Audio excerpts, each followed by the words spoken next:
Recent గా ఇప్పుడు Immanuel Macron French president visit తో ఇండియా ఫ్రాన్స్ యొక్క రిలేషన్స్ అనేవి సంబంధాలు అనేవి స్పెషల్ గ్లోబల్ స్ట్రాటజిక్ పార్ట్నర్షిప్ కి ఎలివేట్ అయ్యాయి. అంతేకాదు డిఫెన్స్ కోఆపరేషన్ అగ్రిమెంట్ ఏదైతే ఉందో అది ఇంకొక 10 సంవత్సరాలకి రెన్యూ చేశారు.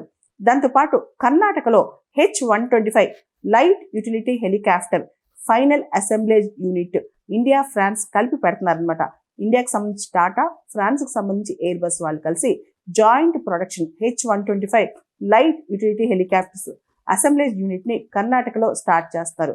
దాంతోపాటు ఇండియా ఫ్రాన్స్ మనకు తెలిసి ఇప్పుడు క్రిటికల్ మినరల్స్ చాలా ఇంపార్టెంట్.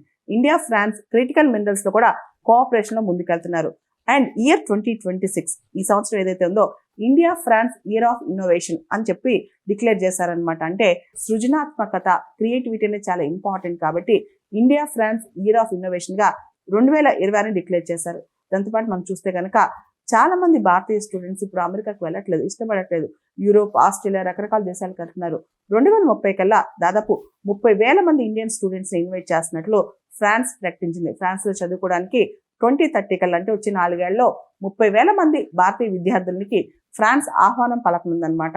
ఇండియా ఫ్రాన్స్ మధ్య బయోలెటరల్ ట్రేడ్ ప్రస్తుతం 12 బిలియన్ యూరోస్ ఉంది. మొత్తం యూరోప్ లో చూసుకుంటే France is the third largest trading partner with India.